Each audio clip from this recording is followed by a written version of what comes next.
Oh, hello everybody and welcome to another edition of the Mr. Warren Hayes Show. I, of course, am Mr. Warren Hayes, and this is the podcast where we talk about professional wrestling for a couple of hours or so right here on youtube.com/Mr. Warren Hayes. How about that? Hey, kept you in suspense. You were wondering, did Warren die? Did he have a stroke finally? What do you mean finally? Well, no, it didn't happen. I'm still alive. I'm still kicking, and we have got a podcast for you today on this Wednesday. Excuse me, hitting my microphone. We're keeping that in. We're not doing any edits. This is practically going live here. September 10, 2025 is the date, and Wednesday is the destination, and the trip, the voyage that you are taking is down this road here where, like I said, we'll be talking about professional wrestling. That would have been a much better intro than, the regular stuff I usually blabber out. But nonetheless, leave a like on this video if you're enjoying this already, or a 5-star review on Apple Podcasts, or a 5-star rating on Spotify to help grow the podcast. That would be tremendous. And maybe a little news here, a little something that if you can't get enough Warren Hayes, I was a guest this week on the Gentleman's Wrestling podcast, which is hosted by Jesse Collins, of course, and Jesse has been on this podcast. I've been on his. It's a nice little back and forth relationship that we have going. And on this edition, he and I gabbed about MJF and whether or not he is a detriment to AEW. So I invite you to go check it out. It's a good conversation as usual. I love talking ball with Jesse, and it's tremendous. So go check it out. Gentleman's Wrestling Podcast. It's on the Voices of Wrestling Podcast Network, or anywhere else. Just search for it. It's fine. You'll be able to find it. You're operating through 2025 at this point. I'm pretty sure you figured out technology, especially if you're listening to this D-List podcast right here on whatever you're listening to. You can find Jesse's podcast just fine. So what's the deal this week, Warren? Well, I'm glad you asked. More HBO Max AEW pay-per-view talk. We were going to go in depth quite a bit on that. We're covering the AJ Styles rumors, and we're getting AI to book us some pay-per-views. But that was a little fun thing that we did on stream. Anyway, it was, ended up being a little ridiculous, as to be expected. But there you go. That's what we have lined up for you here today. Thank you very much for joining me, and let's get right to it. A couple of days ago, news started circulating, at the very least, when AJ Styles had teased retiring in his social media post. This is an article from our guy Josh Nason over at the Figure 4 Online, The Observer. After saying 6 months ago that he's not afraid of retirement, WWE star AJ Styles is more than strongly hinting that the end is near. On Instagram, Styles posted a graphic of an hourglass with his logo in it slowly running out. Styles has been in a feud with current WWE Intercontinental Champion Dominic Mysterio, but was unable to defeat the champion in matches at SummerSlam and this past Monday's Raw in Paris, France. Also, AJ stinks now. In a March interview with Chris Van Vliet, the 48-year-old said he has plans to retire before he turns 50, and he has an idea for a storyline to build to a retirement match. He debuted at the 2016 Royal Rumble in Orlando, Florida. That debut might be relevant, as shortly after the graphic was released, Fightful Select reported that according to sources, Styles' current deal is up on or around February 2026. Styles has wrestled since the late 1990s with notable runs in both TNA, New Japan Pro Wrestling, and Ring of Honor, in addition to WWE, where he has been since 2016. He has held the WWE title twice, the Intercontinental Championship once, the Raw Tag Team titles once, and the US title 3 times. He's also a former 2-time, why am I reading this? 2-time TNA World Champion, 6-time X Division Champion, 2-time TNA Tag Team Champion, 2-time King of the Mountain Champion, If that wasn't enough, he's a former Pure champion and tag team champion in Ring of Honor, former 2-time IWGP heavyweight champion, former 3-time NWA world champion, and 4-time... Look, you get the idea, okay?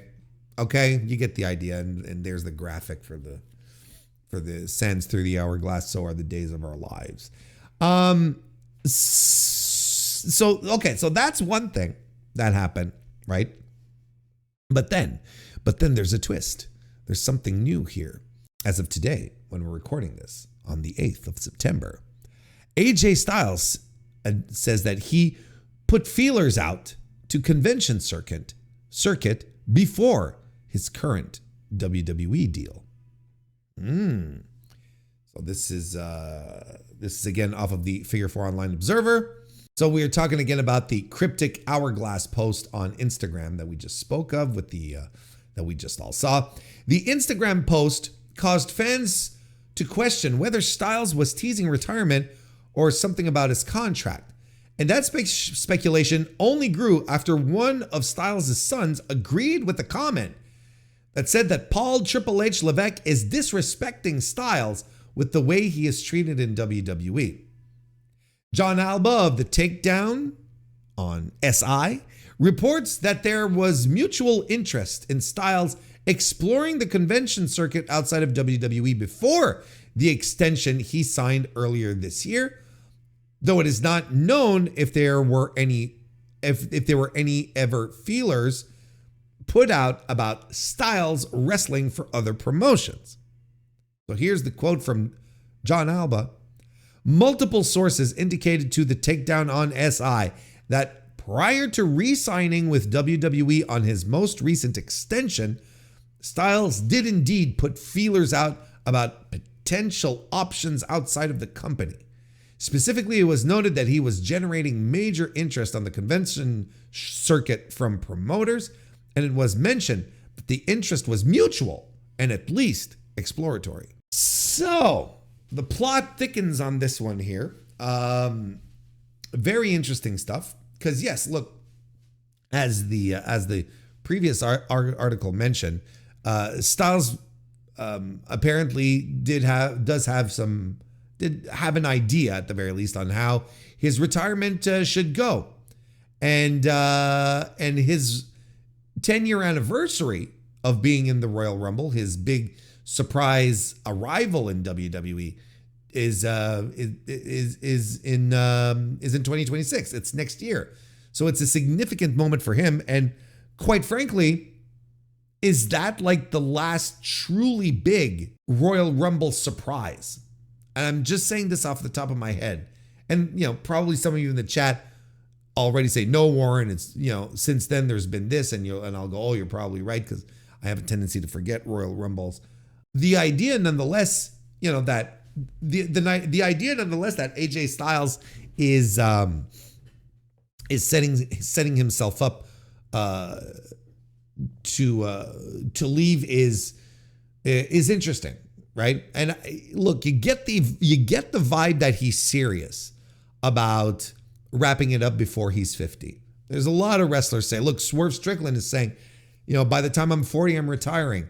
But then they suddenly start making more money than they've ever made, before. And then suddenly, that 5-year window that they gave themselves, suddenly it becomes, 6 years, 7 years, 8 years.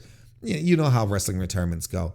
But you kind of get the impression that AJ really is kind of, he's ready for the end here. Right? And I think that's okay. And I think it's all right. He's had a tremendous career. That we're not going to eulogize just yet because we are absolutely not there yet. But my ultimate point here is that, we're talking about feelers being sent out to the convention circuit, which is weird. It's not something you hear about at all when it comes to pro wrestlers and their feelers and who they send the feelers out to. Because usually you'll get feelers to the other promotion, to AEW and so on and so forth, right? That's typically how it goes, correct? And I'm sort of thinking about it, and I think it's curious that AEW has not come up in any of these discussions here. which makes me believe that, that it would be perfectly reasonable to believe that he's not going to be looking to go into AEW. That once he's done with his WWE contract, he's going to wipe his hands and be like, all right, I'm done. That's a career, pal. And I frankly wouldn't be surprised if that were his decision.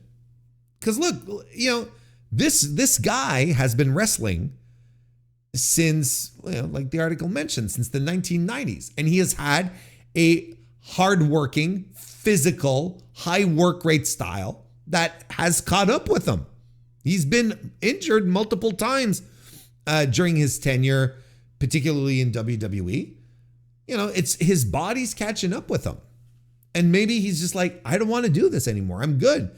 I've made more money than I ever imagined I could because I was slumming it in TNA for so long, thinking that this was the place, and them telling me, you're the guy, you're our guy, you're our special guy. We're going to build everything around you, right? Until they don't.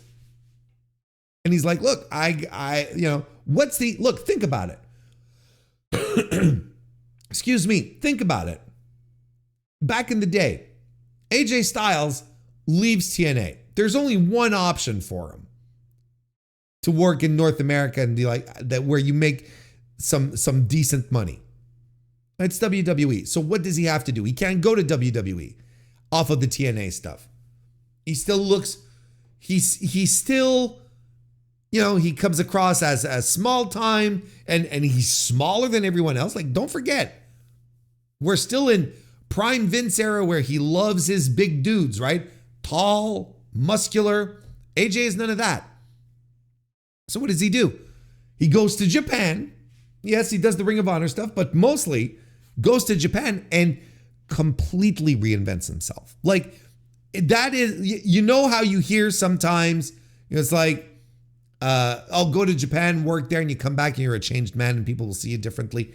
Like, AJ took this by the horns. And, he sat down with Gato and is like, look, or both of them sat down anyway. And they found the common ground where they're,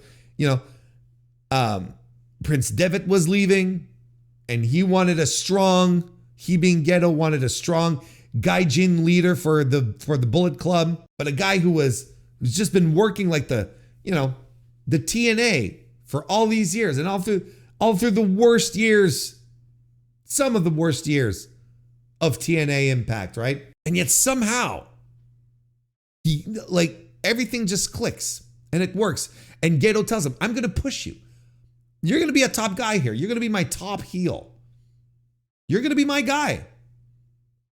And you're going to be my guy while I continue to prepare the road for Kenny Omega, who is a junior right now, but I see big things in this guy. But you're going to set this ship forward while I work on this other guy in the meantime, this junior that eventually is not going to be a junior. And he does the thing. He goes and it completely changes not just his presentation, but how he's perceived. AJ Styles became a smart favorite, a darling.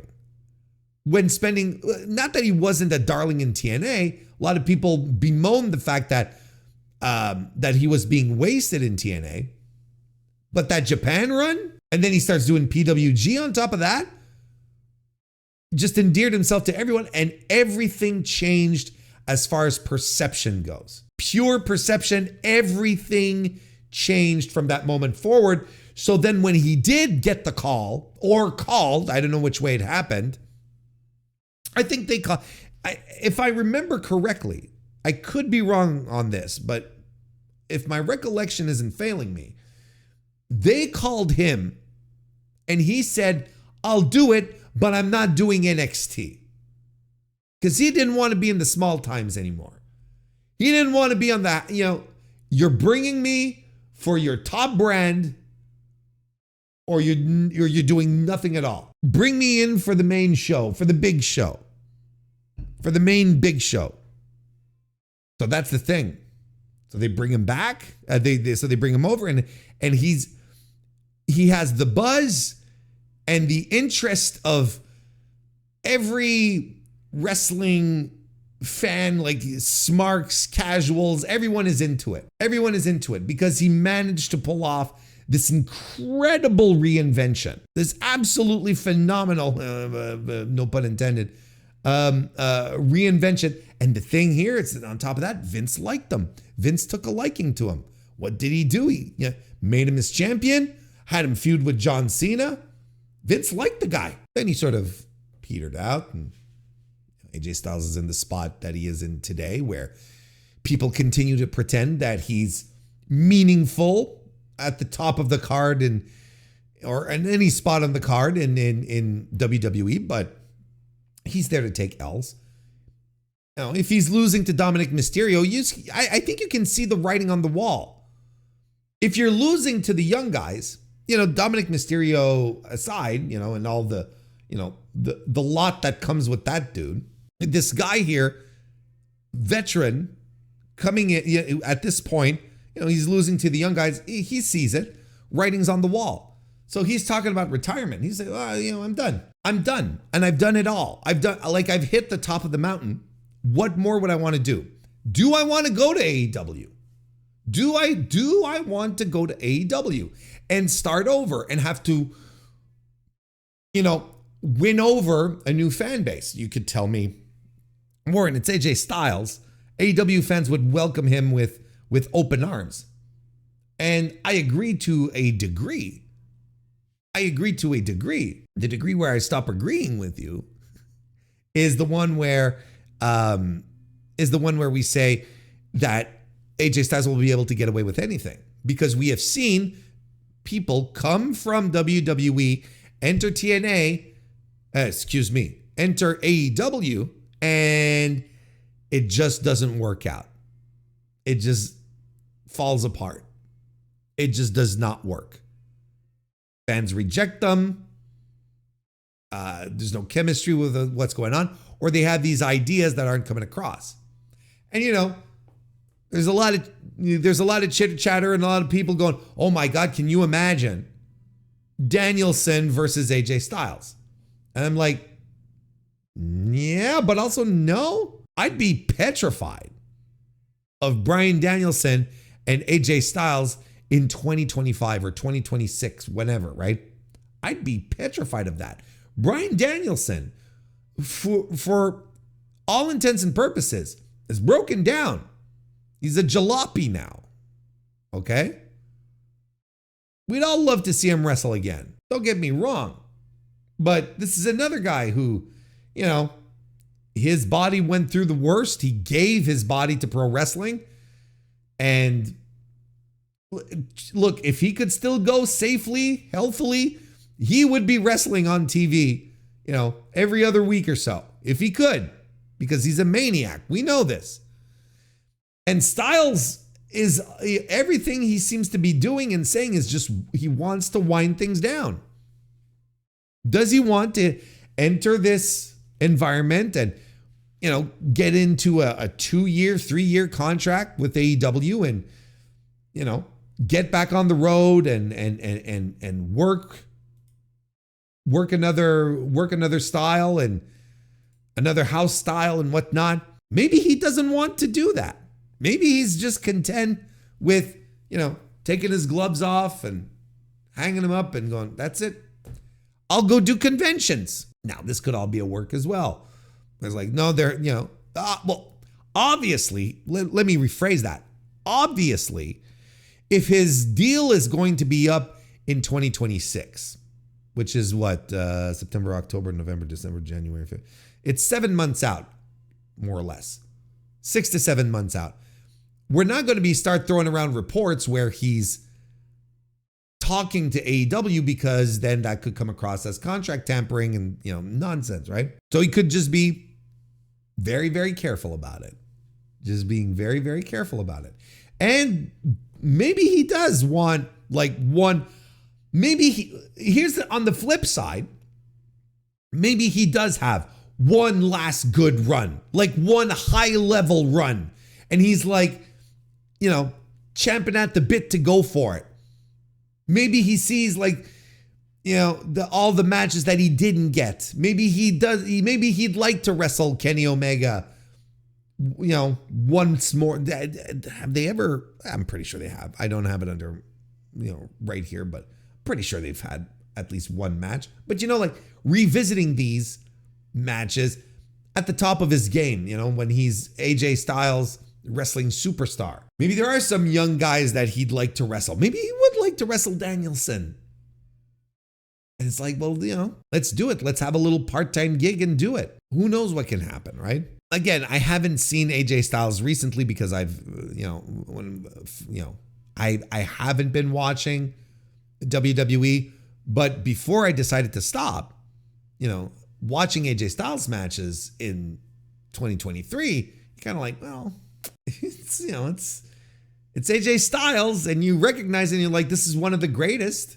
This guy is one of the greatest to ever do it. And but he's up there in age, and his age is showing, and he's no longer the guy. He's just no longer the AJ, and that's just normal. It's just life. I'm not bemoaning him. I'm not saying, it's like a conversation we were having earlier this evening on stream, talking about wrestlers that outstay that overstay their expiration date. Like Kaiji Muto, for instance, or Hulk Hogan. Maybe AJ Styles has enough pride to say, you know what? Let's leave the memories alone. And I would 100% respect that. And I would prefer that than AJ Styles forcing an AEW jump because he's AJ Styles and coming over and having some, fine matches that ultimately just end up doing more harm than good to his overall legacy, his allure, the shine of AJ Styles. And again, like maybe he has maybe he does have the one last run in him, and maybe he does. And if he does, well, I will, I'll eat my hat, a figurative hat, not a literal hat. I'll eat my hat, and I'll be like, look, he did have one more in him, and fantastic. And we're seeing some of the best work, a maestro going at it, kind of thing. Maybe, but maybe not. But like I don't think, I think his body can't follow him as well as it did. That's why he put on the weight. That's why he bulked up. He's not going to be flying around like he used to. He bulked up. These are all reasons, and he's changed his style. My gut says he doesn't have it in him, and he doesn't want it either. And he's content, and good for him. And, here's a guy that he can just end his career, say thank you very much, and he'll get his Hall of Fame ring, and he'll get a Legends contract. He'll get paid to stay at home and not do AEW shows. It's what else does this guy have to do? There's nothing left for this guy to do. So last week on the podcast and on stream, we were discussing the possibility of HBO Max finally hosting, finally getting around to hosting AEW pay-per-views on the service. It's something that was going to happen, that we all knew was supposed to happen, because it was in the contract, it was in the deal that WBD signed with AEW. But Andrew Zarian last week posted some eyeballs, or the text equivalent of eyeball emojis, and he essentially decides to well, not he decides to, but then that just like sparks fans everywhere at the excitement, and oh my God, I'm so excited for this, and I was left questioning.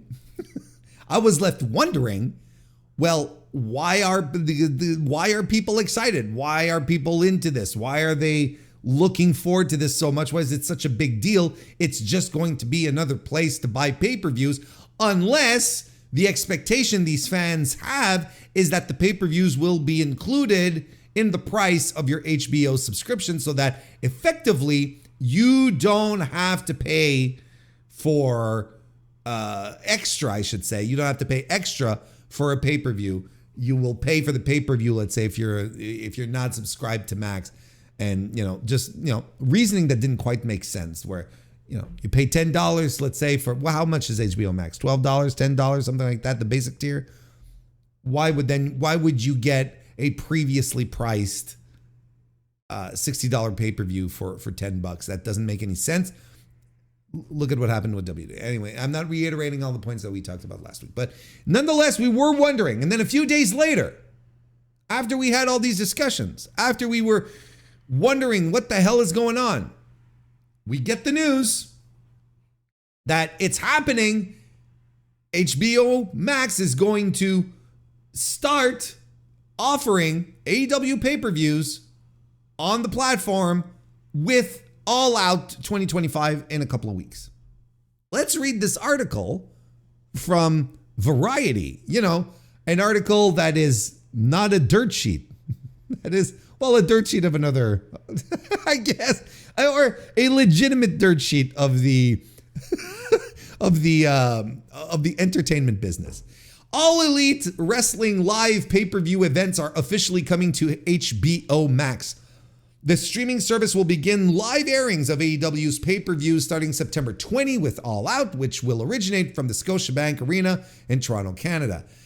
Leading into All Out, TNT and HBO Max will air AEW Saturday Tailgate Brawl All Out beginning at 2 p.m. Eastern on September 20. AEW pay-per-views will continue to be available for purchase on other platforms, including Amazon Prime Video. When AEW and HBO Max, just then Max, oh my God, Variety, announced their new streaming deal back in 2024, it was reported that live pay-per-views would be coming to the platform in addition to the past pay-per-view library, but details are now available. HBO Max will stream AEW pay-per-view events without ads, with all marketing and promotions of the events primarily centered on HBO Max. Pre-orders for AEW All Out will launch September 5th, with US-based HBO Max subscribers able to purchase the pay-per-view for the exclusive price of $39.99.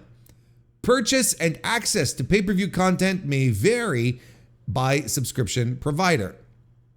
Once a purchase is complete, subscribers can find the event under My Purchases via the My Stuff page on the HBO Max menu. After the event, replays will be exclusively available for 6 months for purchasers. That's a little weird. I'm not going to lie. That kind of stinks. Replays will be available. Oh no, they mean like replays. I'm sorry. I brain farted on that one. I thought once you purchased, your replays would be available for 6 months. But no, they're saying replays will be available for 6 months after, for you to go. So they're not going to release a pay-per-view for free then after as part of the AEW vault until 6 months later is what we're saying here. AEW's new deal with Warner Bros. Discovery allowed AEW programming to stream live on HBO Max simultaneously for US subscribers and to stream on demand. AEW's two main shows, Dynamite and Collision, continue to air on TBS and TNT respectively. News of the AEW pay-per-views coming live to HBO Max comes not long after it was announced that WWE and ESPN's new streaming platform had partnered on distribution of WWE's live events, including flagship shows like WrestleMania and the Royal Rumble. I love that they put in quotations, capitalized the. I love that. It sounds like a WarrenHayes bit. The Royal Rumble. I think it's hilarious. Anyway, so that was the big news, and it is a big announcement. Don't get me wrong, and it's something that was going to happen. Again, I don't know why people were so excited or looking forward to it. I didn't like. I'm like, well, it's just going to be another place to buy your pay-per-views. But again, unless people really thought that somehow they were all going to be free, and and HBO and AEW were sort of going to turn their nose up at the we're going to turn their nose up at more money. I don't know who thought that this was going to be the thing. I'm sorry to say. Like I'm sorry, like chat, if some of you here thought that pay-per-views were going to be free now, or included in your subscription to HBO Max, I don't know what to tell you. You were living in a dreamland, which was a song by Daryl Hall, if I believe wasn't that for the Never-Ending Story? Outside of the Never-Ending Story, la la la la la la la. Outside of that song, I think there was another song, and it was called "You're Living in Dreamland" or Dreamland, or maybe it was just Dreamland, or maybe it had nothing to do with the Never-Ending Story. But I feel like it was. Anyway, it doesn't matter. Talk about going off track here. So that was the situation that was set up. What do I think about the price? I think $39.99 if you are already a member, if you're already an HBO subscriber, is not significant.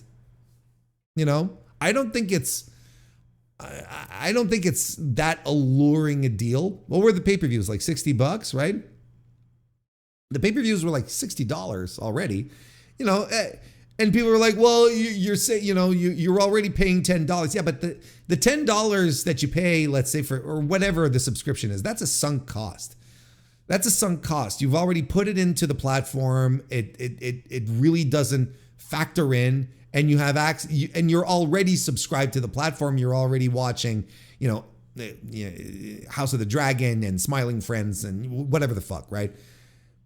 So, I think a $40 price point isn't that alluring.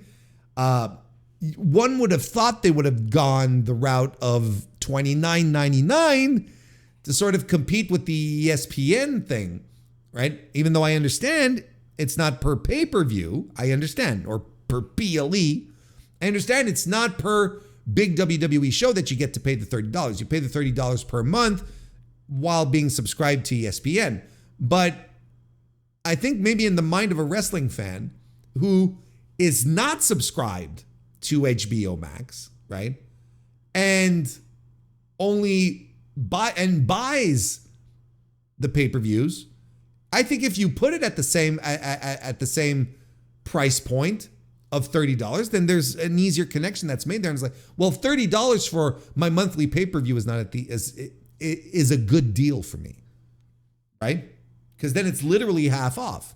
So I think, look, it's a better price. I think $40 is a better price regardless than 50, 60, 50, says chat. I think it's a better price point overall, like ultimately I think that's what it is. It's a better price point, but it doesn't, it's not something that makes you, I don't think it's anything that makes you change necessarily your purchasing habits. Or at least like, I don't know.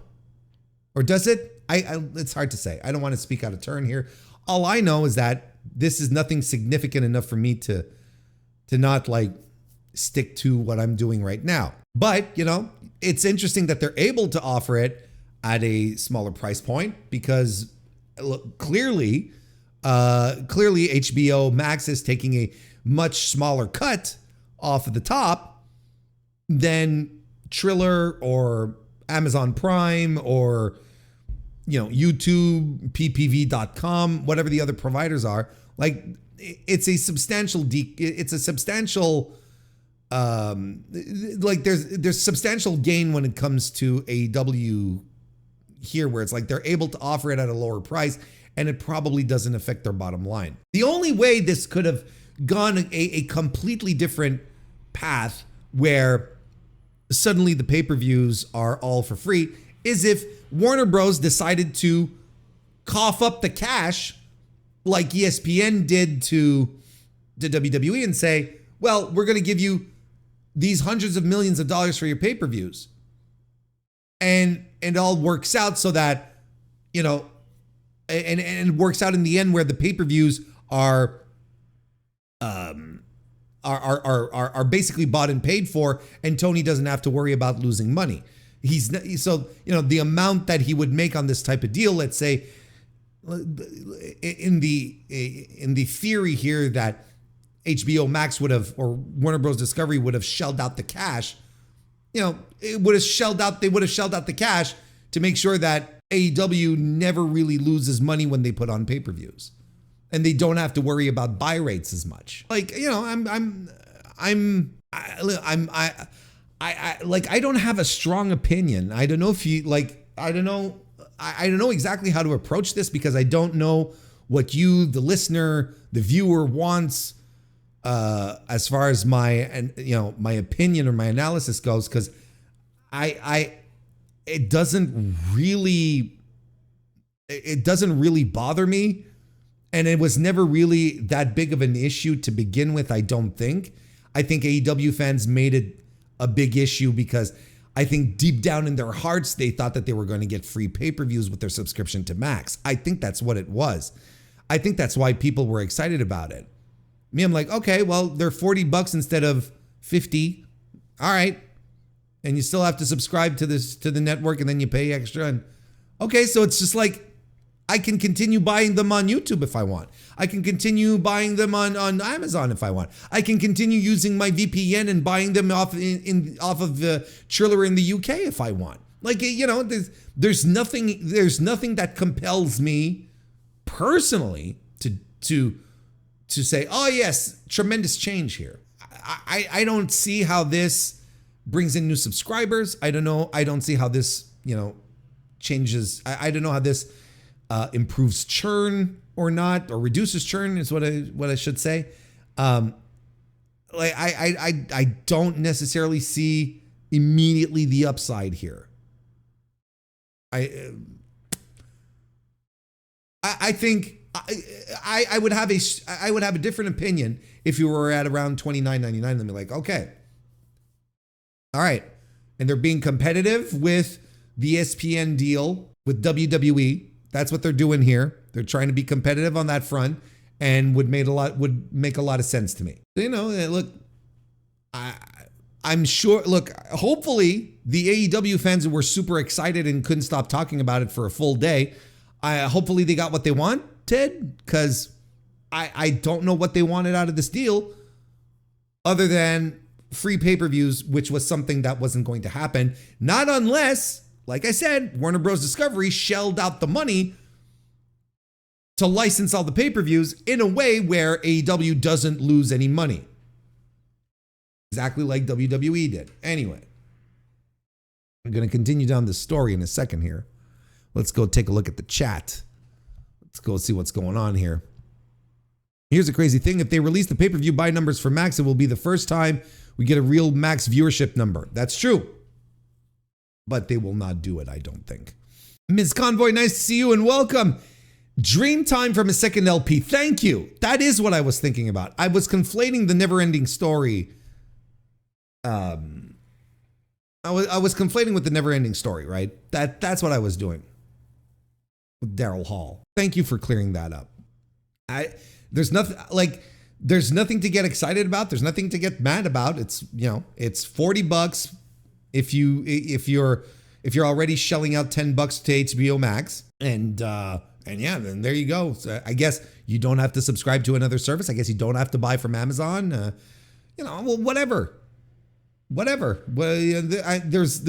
but I think the upsides are marginal. I think because overall this is pretty basic. I don't know. Maybe it's just me. But now the news that kind of started to outshine all of this was that AEW has decided to move up the All Out start time, no longer going head to head with WrestlePalooza. And we're going to read this article off the Figure 4 Online Wrestling Observer.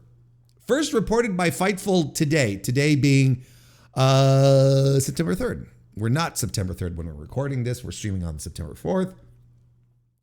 All Out's main card will now begin at 3 p.m. Eastern Time on Saturday, September 20. This means at least most of the show will have already happened by the time WWE's PLE begins at 7 p.m. Eastern.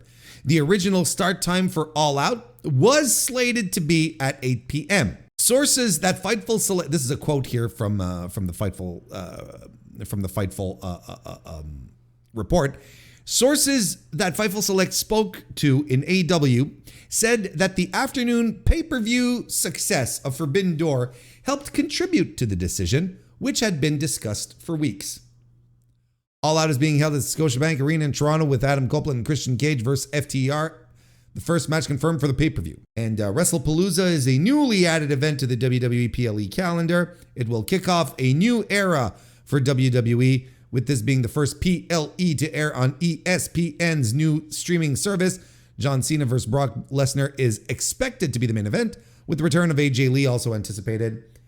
Stephanie Vaquer versus Io Sky for the vacant Women's World Championship is the first match officially confirmed. Not gonna lie, Io Shirai versus Steph Vaquer might be actually quite good. That's one that I might. That's one that I'm earmarking.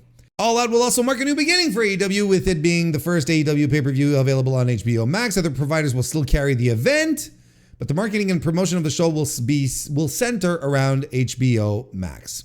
So we've got some stuff to break down here, ladies and germs. Yeah, I gotta say, I wasn't exactly impressed with this changing the day. Not the day, that would have been worse, but changing the start time 2 weeks before the start of the event is it's not good form. It's not good form at all. Like, you know, peek behind the curtain, I was contemplating going to All Out, but I live rather far away from Toronto. It's a hefty 9 to 10 hour drive depending on how heavy traffic is. I had no intention of driving that long. Like, it's the kind of thing where, you know, something that you should be able to do like an overnight thing becomes a 2-night thing, or even a 3-night thing. You know, you probably come in the day before, and you're sick of driving and whatnot, and then you rest up, you go to the show the next day. Then by the time the show's done, well, you're not hitting the road for 9 hours in the middle of the night. You're sleeping over and you're leaving early the next day. That. So I was considering flying in, because flying into downtown Toronto, into Billy Bishop Airport is tremendous. But the tickets started getting really expensive recently, because I didn't buy my ticket beforehand. It's all on me, honestly. But I probably won't be attending live. In fact, I won't be attending live. The thing is that I was looking, and one of the reasons why I was holding back is exactly what happened with All In. We seem to forget that All In was suddenly put. It started, earlier in the day, where everyone was absolutely expecting this to be an evening show, like they all are, and then suddenly, whoop, they put it during the day, because in the evening, the WWE was counter programming with Saturday night's main event and the Goldberg retirement. So they got cold feet, and they changed it to the middle of the day. Middle of the day, early afternoon, or late morning even, when the pre-show started. So that didn't change much on my end, because I was already traveling. I was already landing in on the Friday. So I was like, look, okay, we're there Saturday regardless. It doesn't matter. But I can understand that someone who made travel arrangements around the idea that the wrestling shows, big pay-per-views, are usually in the evening. I can and set everything up so that they arrive during the day or whatnot. I can understand that these people feel a little pissed, a little upset that suddenly suddenly their travel arrangements aren't necessarily working out, and I can understand that, and I can appreciate that, and I think it's not a great thing for AEW to do. for your to switch it up like that, where your start time differs, and your loyal fans that are traveling to the show, have already paid for tickets, probably have to make arrangements. They probably have to change things up now.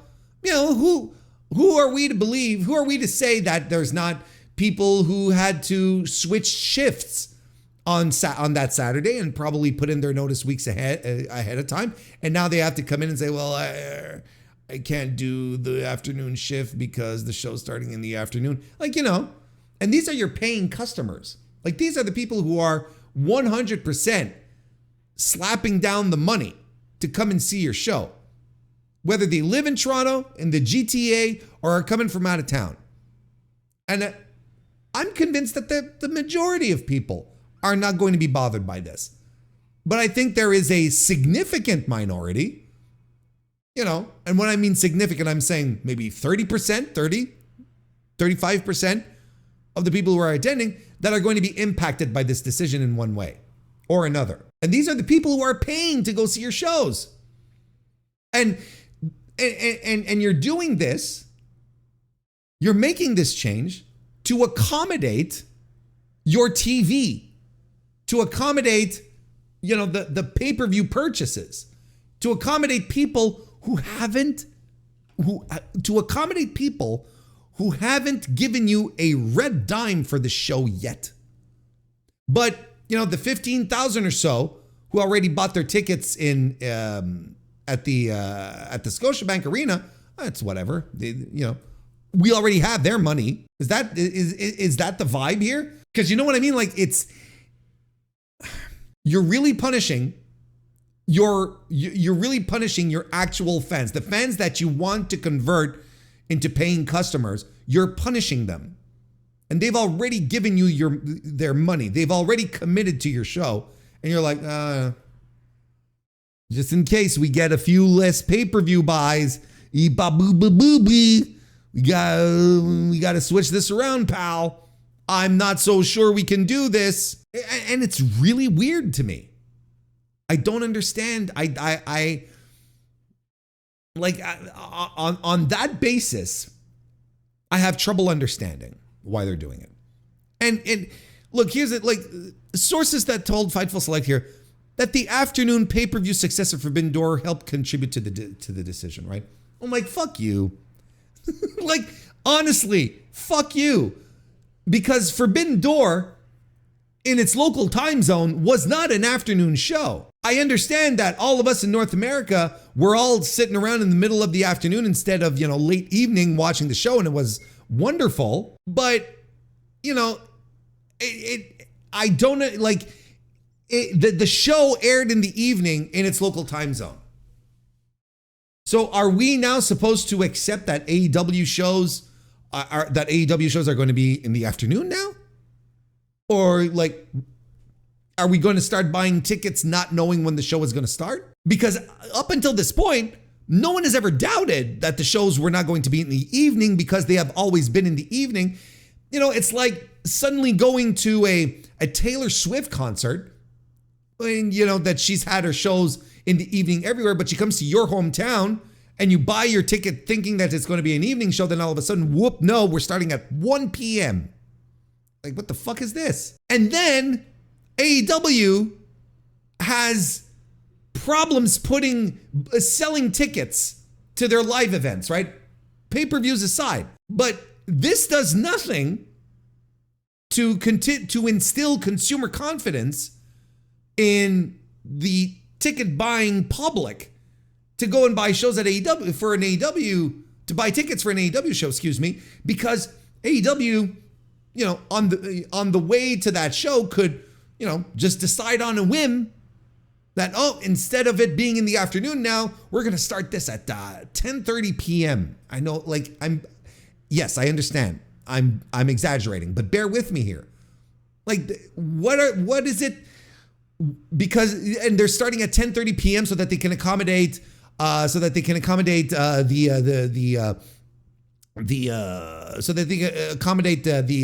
the West Coast, so that they can accommodate the West Coast time zone, and that's very important for, none of it makes sense in that regard. And it's not, again, they're having trouble getting people into the buildings for the weekly tapings. The consumer confidence is not there. There's a couple of reasons I think for that, right? I think the main reason is that you never know who's going to be on these shows. Okay? I want to make this clear. I'm not saying that AEW is losing consumer confidence because they're moving their pay-per-view time, hours along. No. The problem has been for the weekly tapings, for the TV tapings, the problem's been there for a while now. And I think one of the main reasons because you never know who's going to be there. You never know if the big stars are going to be on the show. It's always a bit of a crapshoot. Whereas with WWE, you always know that Cody's going to be there, whatever fucking brand you're going to see, right? Bear with me. You know the big stars are there. You know Cody's going to be there. You know CM Punk is going to be there. You know Rhea Ripley's going to be there. You know what? The big stars are going to be there regardless, even if they just pop up on screen for a quick thing, not necessarily have a match. Maybe they have a promo, but at least they're going to be there. You're going to be able to do the sing-along. You'll be able to yeet, and then you'll be happy, right? And I think one of the main reasons why AEW suffers on a weekly basis to put asses in seats is because you never know who you're going to get. You're a huge Kenny Omega fan. Well, that sucks because Kenny is practically never on AEW programming, and he just got written off TV again. We're going to talk about that. You're a big AEW fan because of Kenny Omega. You want to see Kenny Omega live. Well, Kenny Omega's never on TV. You're never sure who's going to be there because AEW doesn't always pack up its dynamites with the big stars. That's the thing. So you can see then in the poor ticket sales for AEW that consumer confidence is not there. Now, if you start moving the times around for your pay-per-views, that has the potential to erode consumer confidence as well. Because look, there's, what if you're planning a party, just at home with the pay-per-view? Then you have to call all your friends and say, well, listen, we were supposed to start at 6, but we're starting at noon instead. What the fuck, noon? Whatever, at noon I'm with my kids. What are you talking about? Whatever the fuck, It's like it opens up an entirely different can of worms in that regard. And I don't think it's a good idea. And I know some people are just shrugging it off, but these are the kind of actions that if AEW doesn't curb or take a strong decision on or announce properly in advance, it can come back to bite them. Because look, even I posted about it on Blue Sky yesterday when all of this came out, and I was like, it seems to me on Dynamite last week, not last night, last week, they had announced on that Dynamite that All Out was starting at 8 p.m. And I was like, there we go. But I couldn't quite remember. It was in passing, and it didn't strike me more than that. It was like, oh, well, okay, yes, of course, it's going to be at 8, kind of thing. And they announced it last week on Dynamite. And people in my circles confirmed that I wasn't crazy. They're like, yeah, no, they announced it last week. So they got cold feet. They got scurred to go up against WWE and the WrestlePalooza. Now, here's the thing. I don't give a shit what WWE is doing as far as slapping the card together. The Brock Lesnar, the AJ Lee. I couldn't care less. But this is what I do know. Every time AEW programming goes head to head with a WWE PLE, historically in the past, that AEW program takes a ratings hit. And that is just, I'm sorry to say, but it is observable and quantifiable. Every time there's a PLE on a Saturday night Collision takes a hit.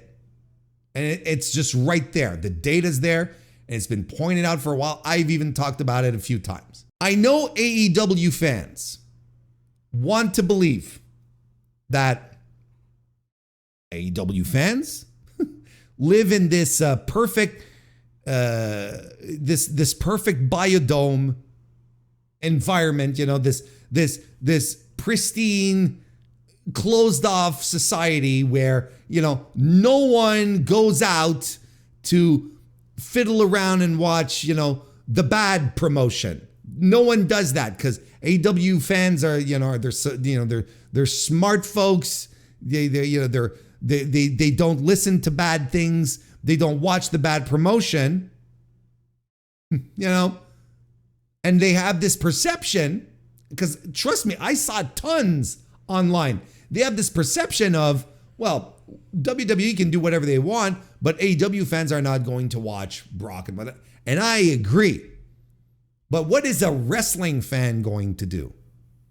What if it's someone like myself, where I consider myself first and foremost to be a wrestling fan before a fan of any promotion? What if I do get the allure of John Cena and Brock Lesnar, and I want to see that because I've been a fan for a long, long time, and this means something to me. I'm just saying, right? So, everyone on Blue Sky can sit around and say, don't worry, everything's fine. The All Out won't take a hit because of WrestlePalooza. It'll be fine. They can sit around and do that as much as they want. But the reality is this. We have data that, like I said, that shows that AEW shows take a hit when they're counter-programmed by WWE. Okay? But ultimately, this shows to me that AEW has even more data to back that up. This shows to me that, Tony Khan, who is a numbers and stats guy, who makes decisions based on evidence, his VP of business development, Mookie, right? Same type of guy. Numbers and stats, making decisions based on those results. They would not be making this result. They wouldn't be making this decision to air in the afternoon to avoid getting counter-programmed if they didn't have some kind of data that would show them that they would get their asses handed to them. Or at the very least, that they would lose a significant amount enough of pay-per-view buys that they don't want to take the risk. Or maybe they're just chicken shit. That could also be maybe they just got cold feet. Sure about the chicken shit. That may be going a little too far. But maybe they're just they got cold feet. They're like, we don't want to do this. And personally, I don't think this was the best decision. I think this is a terrible decision. I think they should have just stuck to their guns and done their show. And then we get the data, and then we see how good or bad this would have turned out. And I don't think, do I think WrestlePalooza would have an impact on pay-per-view purchases for All Out? Yes. Yes, I do. I think it would have made a notable difference. A disastrous difference? My gut, no stats, nothing. My gut says probably not disastrous. Like under 100,000 buys? No, I don't think so. I don't think they would have done that. I don't think so. And especially starting, look, and I have people, who tell me, they're doing this because they didn't want to look bad with HBO Max, since this is the first time that they're doing the pay-per-view buys, that they're offering pay-per-view on HBO Max. Why did you have to choose this one then? Couldn't you have come to an agreement to do the next one? Why did you have to choose All Out, which, by the way, is not a pay-per-view that has been performing well over the past couple of years? It's not. It is, for the past 2 years, it has been one of AEW's most significant underperforming pay-per-views as far as buys go. So again, I don't know. I don't know exactly what the fear is specifically, that they were going to be completely demolished. Because you know what happens? Look, what happens here in this situation, right here, right now, is that AEW has lost the optics war because they moved their show, and they can say all they want. They can put as much spin. They can put as much spin as they want on Forbidden Door being an afternoon success and whatnot. They got cold feet. It's just as simple as that. They got cold feet and they decided to move it to the afternoon. Now, if this becomes their new normal, their new standard to run pay-per-views in the afternoon, which, by the way, I would be completely okay with. I think it would be a great idea.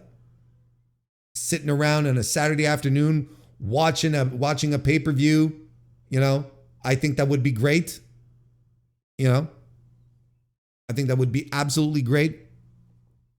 I'd be 100% okay with that. But if they were, if they decided to do that moving forward, then end of discussion. This is their new strategy moving forward to avoid having to do head-to-head competition with WWE, which again, I understand, and that actually makes sense.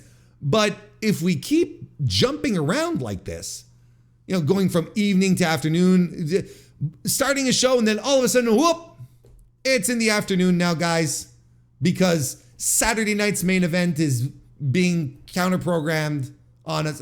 At that point, it becomes preposterous, right? It just becomes preposterous and it's junk. And you start losing consumer confidence. You really do start losing consumer confidence moving forward. And it can do more damage to AEW's overall perception with fans than anything else. Now, this might also be the last time that WWE has the opportunity to do this counter-programming stuff, because they're going to be on a tighter schedule than they were. They won't be able to run around and do whatever they want. The counter-programming came to bite WWE in the ass because they got canceled off of NBC proper, because we talked about this, because Saturday night's main event turned out to be, didn't rise to the expectation, because ultimately what they ended up doing, they being WWE, was splitting the audience in half. Again, following what I'm saying, where, wrestling fans are not all separated into two different camps, that wrestling fans watch wrestling. You're going to watch one or the other. So, ultimately they ended up hurting themselves because they didn't get as big a rating, because people, there's a significant portion of wrestling fans who watch in the afternoon, and they're not going to go back and watch wrestling in the evening, or you're going to do something else. So NBC was fed up with that, and they told them to hit the bricks. And now SNME has been demoted to Peacock. That's just how it goes. And even Peacock put their foot down and said, no, we want John Cena's retirement match on SNME, and you're not airing it, on December 27 or whatever, when it's on with this, to counter program World's End. They even, Peacock put their foot down on that, on that situation. And, ESPN will probably have a few thoughts on that as well, especially if, even if the $30 doesn't work out that well, the new influx of subscribers. So, that's look, these are just like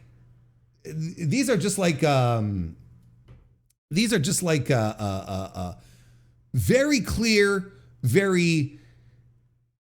these are very clear symptoms of all this shit that's going on right now. So, it's like, there's a series of really bad decisions here. There's a series of really, really bad decisions that are being made by both sides, mind you. It's not just bad decisions from AEW, from WWE as well. It's like bad decisions all around. Programming nonsense stops. And I hope AEW realizes that they might just be ending up hurting their fan base a little more than actually doing something good for them. Now, again, AEW turns around and says, "Oh, from now on, all our pay-per-views are in the afternoon." I think that's a tremendous move, and I think they should do that. I'd love that. I would honestly love that. And if the success of Forbidden Door was so great in the afternoon, keep at it, man. Like, let's go, you know? I love afternoon pay-per-views. And the rest of your evening is free. You can go out to dinner. You can have a nice late dinner. You can still go out with friends after, you know, you can all sorts of shit. You can sit down and play Silk Song. You know, it's like you got everything ahead of you. You can do whatever you want. Go play with your kids. Why would you want to do that? We should get ChatGPT to book WrestlePalooza for us. Book the results. Should we do that? Okay. So you are an expert. You can't see very well, right? There we go. Boost it up a little bit. You are an expert pro wrestling booker. I want you to book the entirety of WWE WrestlePalooza, which is happening for real on September 20, 2025. I want you to keep the existing matches as they are, but you should book the finishes. You should also book the rest of the card in accordance to current WWE storylines. All right? We'll see how that goes. Here you go. Searching the web, of course. You're asking for a fantasy booking of WrestlePalooza, keeping the match that are already officially scheduled. Blah, blah, blah, blah. Okay, here we go. I've pulled the most recent confirmed matches. Confirmed match. Io Sky versus Stephanie Vicaire for the vacant Women's World Championship. The title was vacated by Naomi in a pregnancy. Okay. Featured superstars confirmed. John Cena, Cody Rhodes. Is Cody Rhodes confirmed? I don't think he is. Has Cody Rhodes been confirmed? As far as I understand, he's not going to be there. Right? Seth Rollins, Becky Lynch, CM Punk, Drew McIntyre. Additionally, AJ Lee is generating strong buzz for a surprise return at WrestlePalooza. Uh-oh, ChatGPT. You fucked up. She's already back. Potentially teaming up or aligning with CM Punk in an impactful way. There's rumored interest in a match between John Cena and Brock Lesnar, likely due to tension stemming from SummerSlam and Cena's retirement storyline. Okay, here we go. Fantasy booking proposal for WrestlePalooza. And look, we're going to have this on record and we'll see how it turns out afterwards. We'll circle back to this. Opening match, tag team or mixed tag. Becky Lynch and AJ Lee versus CM Punk and Mystery Partner. Oh, see, I kind of think that's more interesting.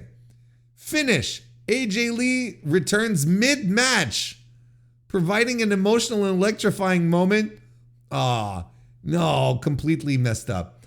In a combined effort, Becky hits a manhandle slam on Punk. Never would happen in AEW. AJ locks in the Black Widow. They score the dramatic victory. So who's the partner? Purpose. Sets AJ Lee's return on fire, gives her immediate credibility, and signals the beginning of a major alignment with Becky while leaving CM Punk seeking payback. Okay. ChatGPT into the intergender, apparently. Women's World Championship, Io Sky versus Stephanie Vicaire. A hard-fought, high-flying showcase as Stephanie Vicaire hits a signature finisher for a 2 count.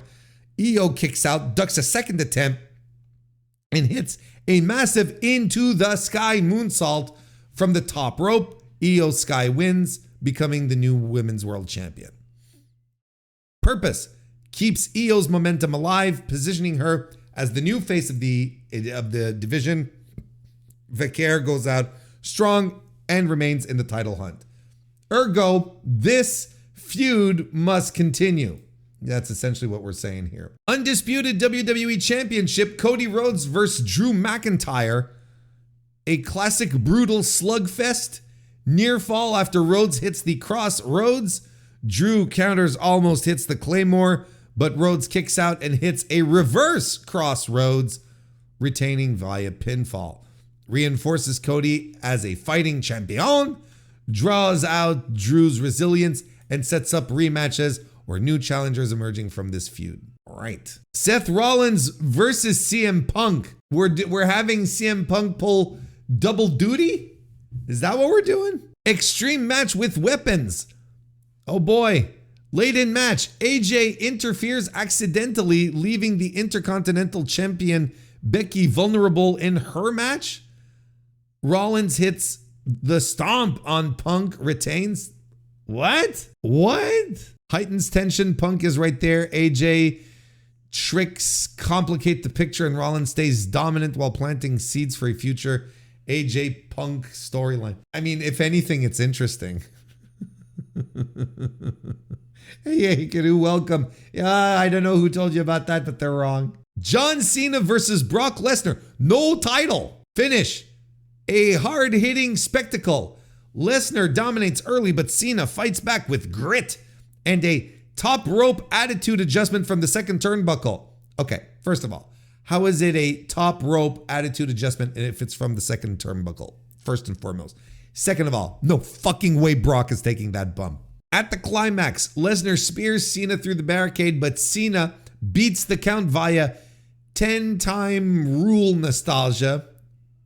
What does that mean? Crawling back and hitting 3 attitude adjustments back in the ring. 1, 2, 3, Cena win. Now, the finish, I buy. The finish makes sense to me. I actually think that's how he's going to beat him. He's going to hit like attitude adjustments in a sequence in a row, and that's how he's going to beat him.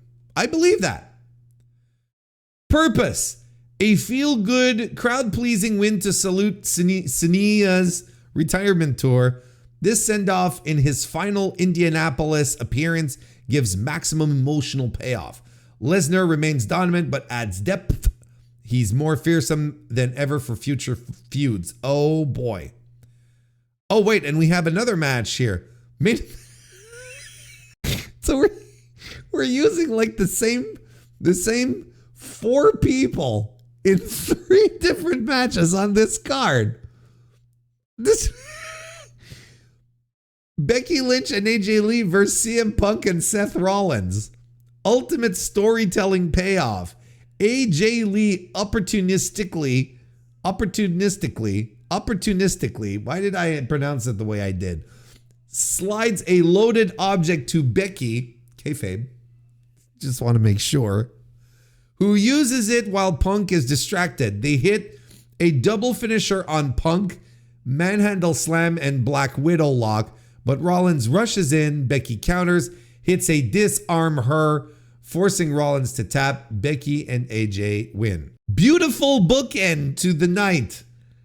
Confirms Becky AJ as a formidable tandem. Sets off new rivalries.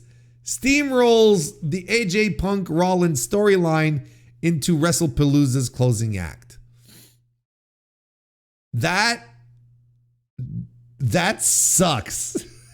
Like that, honestly, look, I mean, it makes no sense. Triple H can only go up from here. So why this works in the current WWE landscape, just to wrap this up, AJ Lee's return, we lean right into the hype and speculation by giving her a high-profile debut match that immediately involves major players. Cena's final Indianapolis match. Big win over Lesnar punctuates the emotional farewell in Indiana. Title integrity. Cody and Seth keep their titles but face challengers who emerge stronger. Who did Seth face that is stronger? Women's division. Io's win elevates the division. Becky AJ storyline builds momentum. Future storylines, AJ versus Punk, Becky co-leader. Like, it's all the same thing. I don't want you to flesh out Jack. Okay, look, in fairness, why don't we do the same thing? Okay, we'll use the same prompt, but we'll do it for All Out. Okay, I want you to book AEW All Out, which is happening for real on September 20, 2025. I want you to keep the existing matches as they are, but you should book the finishers. You should also book the rest of the card in accordance to current AEW storylines. Okay, you ready for this? Let's see how this one turns out. This is a perfect bit for someone who's extremely tired.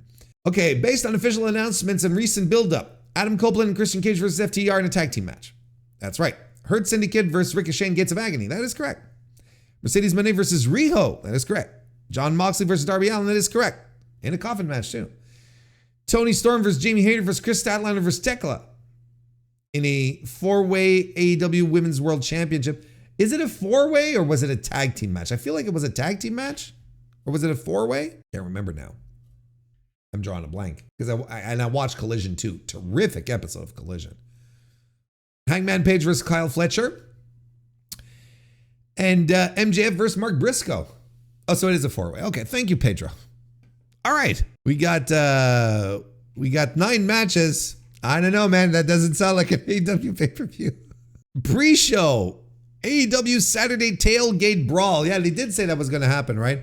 Hologram versus Clone. Oh, well, okay, that's interesting. Hologram defends his undefeated streak by besting Clone in a visually spectacular UV lit face-off. Yuck. No, hopefully not. Hologram wins convincingly, setting up potential future feuds. All right, I'm into the idea of Hologram versus Clone, right? But setting up future feuds? I mean, Hologram winning? No, I think Clone beats him, right? Tony Storm, Jamie Hayter, Chris Statlander versus Tekla. In a chaotic finale, Tekla hits a surprise shadow kick on Hayter, but Tony storms in from the top rope with a Storm Thunder, pinning Tekla. Tony retains her title, but Tekla's near win and Statlander's offensive spur reintroduce them as viable challengers moving forward. Okay, sure. That makes sense to me. Mercedes Moné versus Riho. After trading big offense, Riho counters a Moné power move into a shining Riho knee strike followed by a top rope double stomp for the pinfall. Riho wins, the new TBS champion. A triumphant return that crowns Riho with instant momentum while Moné's long run comes to an emotional and memorable close. Interesting. I don't think that's happening. I mean, look, you know, it's a thing. It's a, you know, the idea of giving Riho some momentum would be tremendous. It'd be a surprising win, but I don't think that's happening. John Moxley versus Darby Allin in the coffin match. A brutal, emotionally charged match. Moxley corners Allin and nearly seals the coffin, but Allin escapes and delivers a coffin cutter. Oh yes, the coffin cutter that we get in that signature move that Darby does. Then he top rope dives into the coffin. So the coffin drop, slamming Moxley inside. Darby Allin wins. A defining moment for Allin and a symbolic end to Mox's menace while keeping both men strong for future arcs. It's a good question, though. Does Darby win this or Mox does? We'll see how things continue to progress. But ChatGPT is saying Darby Allin, in part thanks to the coffin cutter. Hangman Page versus Kyle Fletcher for the AEW World Championship. Fletcher has advantages early, but Page rallies with a buckshot lariat, which is an inverted bourbon spirits finish for the win and retains. Hang on a second. What? A what now? What? An inverted, hang on a second. Inverted bourbon spirits spirits. That's not a wrestling move, right? Yeah, McRayhole shows up because he really likes whiskey. What is that?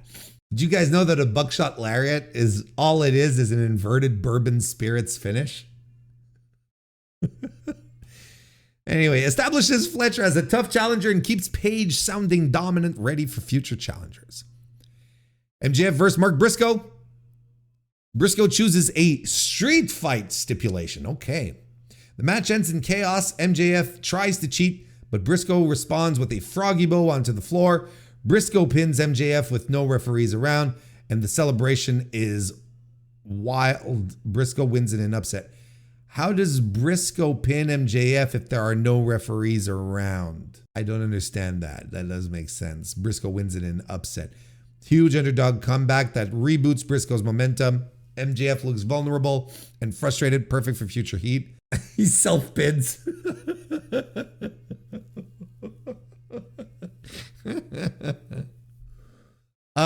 Like there's no way Max is losing this match.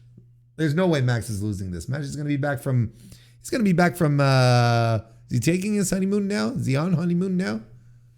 You know, he leaves Saturday after the show. Leaves Philadelphia. Probably not. Probably not. Hurt Syndicate versus Ricochet and GOA in a trios match. A brawl sees MVP getting hot tagged in. Ricochet hits a recoil moonsault, but groggy elbow from Lashley. All right. MVP finishes with the playmaker on Leona for the pin. Hurt Syndicate wins. That sounds logical. Hurt Syndicate firmly reasserts dominance as if they had ever lost it. GOA and Ricochet maintain credibility in defeat. What? AEW World Title, Hangman Page versus Kyle Fletcher, assuming added maybe otherwise moved to Copeland match. We already covered above, retain Page. Okay. Adam Copeland and Christian Cage versus FTR in a tag team match. Cold, gritty with big near falls. Copeland hits a springboard stunner. Does he now? Cage locks in the kill switch on Wheeler. On who? Oh, Cash Wheeler. Yes, I thought Wheeler, Utah for a second. FTR breaks it. Final spot. Cage spears Hardwood through the ropes. Excuse me. Copeland hits the Earl of Heavy Metal. Copeland and Cage win. Is that an old finisher that Cope has? Hometown Heroes win in Toronto. Emotional pops. Closure to their run, and FTR can now launch new feuds. I'm not reading the rest. But what is this Earl of Heavy Metal? Earl Hebner, heavy metal wrestler. I put Edge. No, it's a metal edge. Like it's not that. It's not that. I am all for ChatGPT just making moves up like this. The Earl of Heavy Metal. Just like Edge wins with the Earl of Heavy Metal. Don't worry about it. That's right. Book it, Tony. It's so weird. I think ChatGPT did a 30% successful card here. I think it's 30% good. The rest stinks. Not the inverted bourbon sunshine. What is spirits? Inverted bourbon spirits. Where is it? Just a little higher here. Yeah. The inverted bourbon spirits finish. There's not even, I don't even know what a bourbon spirits finish is. You know, you gotta tell me, and you know, you gotta tell me what the Okay. So the buckshot lariat essentially is an inverted bourbon spirits finish. So what is a standard bourbon spirits finish? Because if Hangman's doing the inverted one, there's got to be a standard one. So what is he doing that's inverted? What's he inverting here? Is he supposed to start like from the center of the ring and then lariat the dude and like do a cartwheel?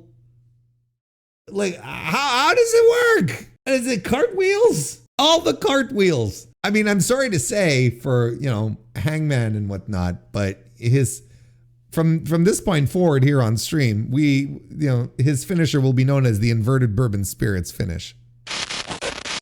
And that about wraps it up for another edition of the Mr. Warren Hayes Show. Thank you very much for joining me. Again, the 5-star review, the 5-star rating, the like, all of that stuff helps out. If I can, essentially beg you for it.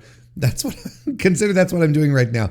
I will be back tomorrow, Thursday, for another edition of the AEW Dynamite review here on the old podcast. And streaming as well later on Thursday, so Thursday evening. So you want to, it's always a good time. You should come check us out whenever you can, because it's a lot of fun. It really is a lot of fun. And that's about it. I think, yeah, that's the long and short of it. Otherwise, we'll be back next week with the podcast. Just simple as that. Hope you enjoyed it. Hope you had a good time. I know I did. Thank you, everyone, for listening. Go watch some Randy Orton and get back to me. And I'll see you next time.